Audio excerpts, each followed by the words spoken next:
senhora ministra Rosa Weber, senhora ministra Carmen Lúcia, senhores ministros, senhor procurador-geral da República. Neste julgamento, o Supremo decidirá sobre a constitucionalidade ou não do Decreto 2100 de 1996, que denunciou a Convenção 158 da OIT. Será aqui discutido se essa convenção podia ser denunciada pelo senhor presidente da República sem ouvir o Congresso Nacional. Em 1992, o Congresso Nacional aprovou a ratificação da Convenção 158 da OIT, tendo o decreto legislativo sido promulgado em 1996 pelo presidente da República por meio do decreto 1855 desse mesmo ano. Contra esses decretos foi ajuizada em 1480, sob fundamento de que os dispositivos da Convenção 158 da OIT precisavam ser regulamentados por lei complementar. E como essa convenção internacional tem status de lei ordinária, houve o conflito que impedia a edição desses decretos, que foram acoimados de inconstitucionais nessa ADIM. O plenário do Supremo Tribunal Federal, em medida cautelar, declarou que os dispositivos da Convenção eram apenas programáticos e precisavam ser regulamentados por lei complementar, conforme dispõe a Constituição em seu artigo 7º, inciso 1º. Esclareceu ainda que jamais a Convenção, que tem status de lei ordinária, repita-se, poderia ser um sucedâneo de lei complementar. Dessa forma, o Pleno do Supremo decidiu duas graves questões principais decorrentes desses decretos que pretenderam internalizar essa norma da OIT no Brasil. Primeiro, os dispositivos da Convenção que têm status de lei ordinária não podem substituir a lei complementar prevista na Constituição. A própria lei complementar, quando editada, por segundo, não poderá alterar a garantia ao trabalhador da indenização compensatória na dispensa sem justa causa e nem introduzir procedimentos que levam à reintegração e à estabilidade desse trabalhador no emprego. O presidente da República, tendo em vista essa decisão do Supremo Tribunal Federal, editou em 96 o decreto 2100, denunciando a Convenção 158 perante a OIT. Contra esse decreto 2100, foi ajuizada presente ADIM em 1625, sob fundamento de que o senhor presidente da República não podia denunciar a Convenção 158 solitariamente, pois ele tinha que ouvir o Congresso Nacional por força do inciso 1º do artigo 49 da Constituição. Em 2015, foi ajuizada a presente ADC 39, para obter desse Egrégio Supremo Tribunal a declaração da constitucionalidade do Decreto 2100, por entender desnecessária a consulta ao Congresso. A consulta seria necessária se a Convenção 158 provocasse encargos ou compromissos gravosos ao patrimônio nacional, o que não é o caso presente. Com a devida vênia, não merece prosperar a alegação deduzida na de 1625, mas sim a alegação constante na DC 39. Isso porque, ao proceder à denúncia da Convenção 158, o senhor presidente da República simplesmente cumpriu com sua obrigação de fazer cumprir a Constituição conforme decisão do Supremo Tribunal Federal na de 1480. O presidente da República denunciou essa convenção porque ela não acarretava encargo ou compromisso gravoso ao patrimônio nacional, como determina o inciso 1º do artigo 49 da Constituição, mas sim produz um gravame para o mundo do trabalho em que os empregados e empregadores estão mergulhados, não havendo necessidade, portanto, da aquiescência do Poder Legislativo nesse seu ato.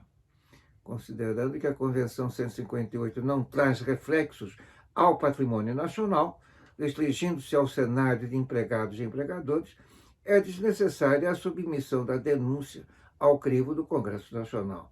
E mais ainda, quanto à possibilidade jurídica do presidente da República denunciar isoladamente um ato internacional aprovado anteriormente, São preciosas as palavras lançadas nas informações presidenciais nessa de 1480, ao se apoiarem na sólida doutrina de Clovis Bevilacqua, que diz que a Constituição dera competência ao Congresso para aprovar ou rejeitar os tratados, mas a nenhum poder atribuir expressamente o poder de denunciá-lo.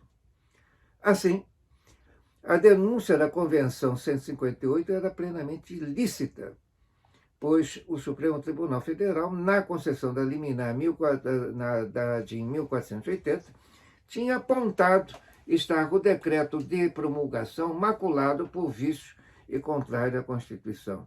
Sendo apontada a inconstitucionalidade do decreto que tinha promulgado a Convenção por esse egresso Supremo Tribunal Federal, por evidência que o senhor presidente da República não podia ficar inerte, impassível, e não tomar a iniciativa de revogar esse seu ato administrativo.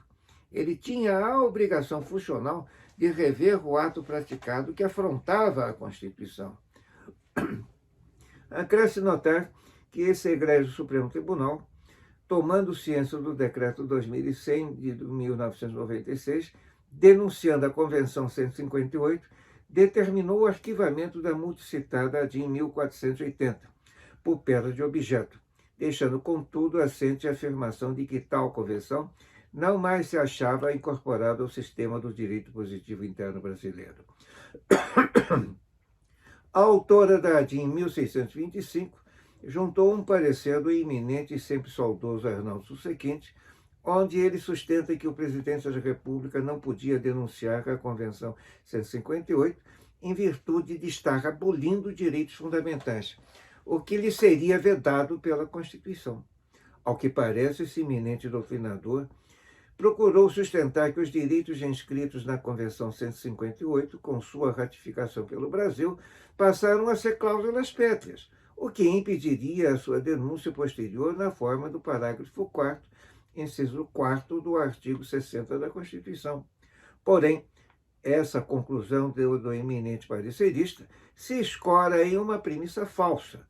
Isso porque nenhum direito fundamental ingressou no direito positivo brasileiro em virtude de não ter essa convenção instituído lei alguma, mas apenas criado o dever de o Brasil editar lei que contivesse o conteúdo por ela prescrito. E lei alguma foi elaborada nesse sentido. Eis que os comandos incertos nesse ato internacional não são autoexecutáveis. Eles precisavam de norma a ser elaborada pelo Poder Legislativo.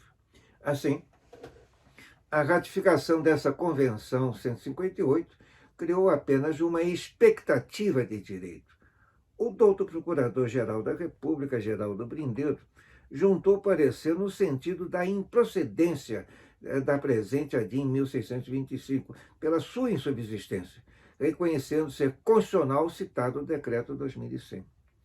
Em 2016, com a ADIM 1625 em pleno julgamento, o então Procurador-Geral da República, Rodrigo Janot, juntou um outro parecer, no sentido de que o Decreto Legislativo 68 de 1992 tinha natureza de norma constitucional ao aprovar a Convenção 158, por ela envolver direitos humanos, conforme disposto no parágrafo 3º do artigo 5º da Constituição, com a devida e máxima vênia.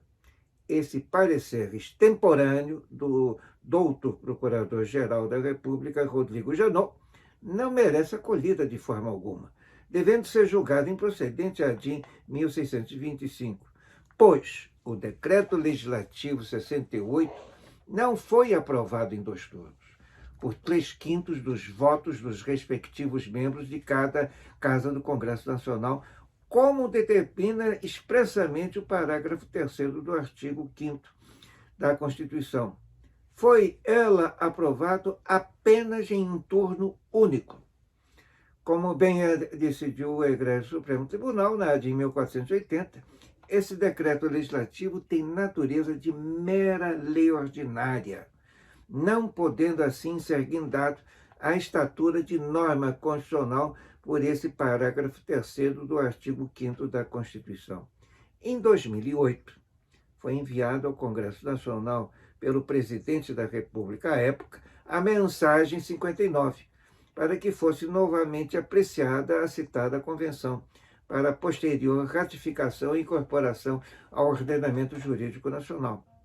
Essa mensagem presidencial foi rejeitada na Câmara dos Deputados pelas 3 comissões, em pareceres votados em 2008, 2011 e 2019.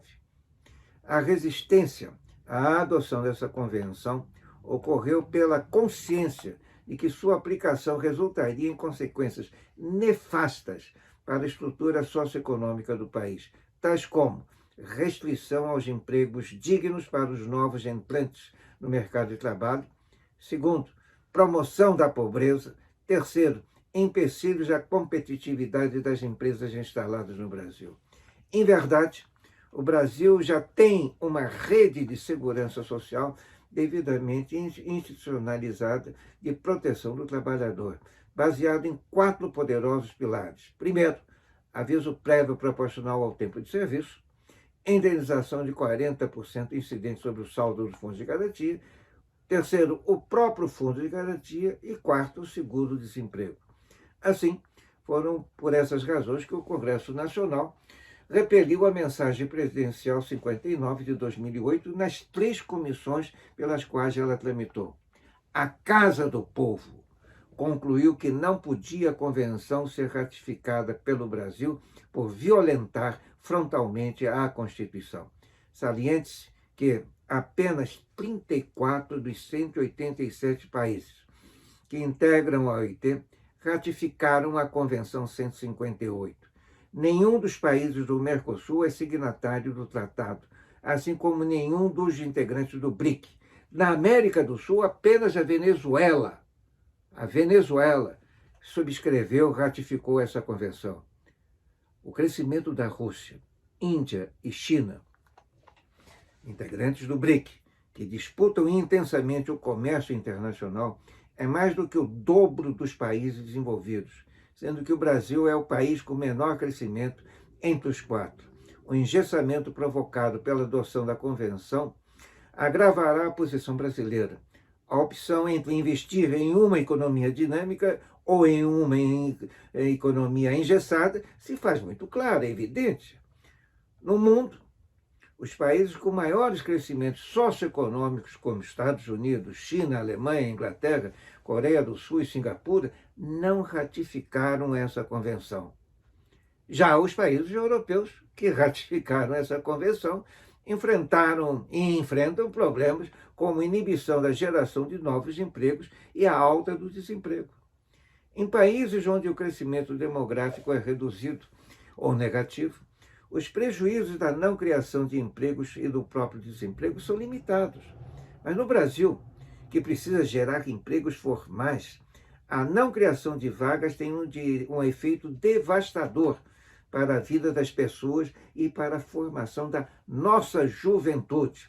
E a Convenção 158 da OIT é reconhecidamente um fator inibidor da geração de empregos. Concluindo, senhores ministros, neste momento de esperança e de esforço coletivo para a retomada do desenvolvimento socioeconômico e do mercado de trabalho, a adoção da Convenção 158 em nosso ordenamento jurídico colocará uma pá de cal para o sonho de um emprego formal seletista para milhões de brasileiros e de brasileiras, com repercussão negativas sobre os indicadores da educação, segurança pública, pobreza e previdência social, entre outros, que são objeto de permanente análise da comunidade internacional. É essa postulação que se faz à hora suplicante FIENG, Federação das Indústrias de Minas do Estado de Minas Gerais.